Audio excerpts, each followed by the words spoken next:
لیکن مجھے محسوس ہو گیا تھا کہ کوئی آیا ہے اور یہ وہی ہو سکتی ہے۔ میں ایک دم اٹھ کے بیٹھ گیا۔ آؤ، وہاں کیوں کھڑی ہو؟ اندر آ جاؤ، میں نے مضطرب لہجے میں کہا۔ وہ جھجکتی سمٹتی اندر آئی۔ لمبے بال کھلے ہوئے تھے اور دوپٹے سے لٹیں جھانک رہی تھیں۔ ہرا دوپٹہ اس کے سرخ و سفید رنگت پر کھلتا تھا۔ میں اسے کنکھیوں ہی سے دیکھتا رہا تھا۔ اب اس کا سراپا میری کھلی آنکھوں کے سامنے تھا۔ آڑا پاجامہ کرتا اس کا خاص لباس تھا۔ اس میں اس کا نکلتا ہوا قد اور نکل آتا تھا۔ صرف چوڑیاں کلائیوں میں تھیں یا کانوں میں بالیں۔ مجھے ایسے لگا جیسے میں کسی نئی زری کو دیکھ رہا ہوں۔ بیٹھ جاؤ، میں نے بکھری ہوئی آواز میں کہا۔ اسے کہنے کو کوئی بات ہی میری سمجھ میں نہیں آتی تھی۔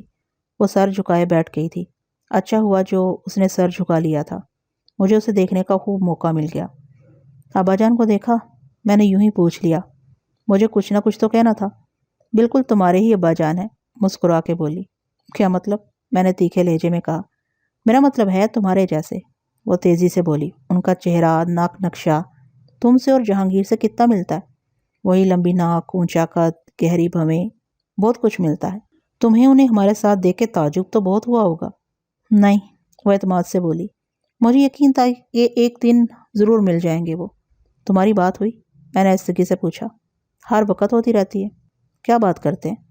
بہت خوش ہیں، بہت ہی خوش۔ میرے بارے میں کچھ کہتے ہیں؟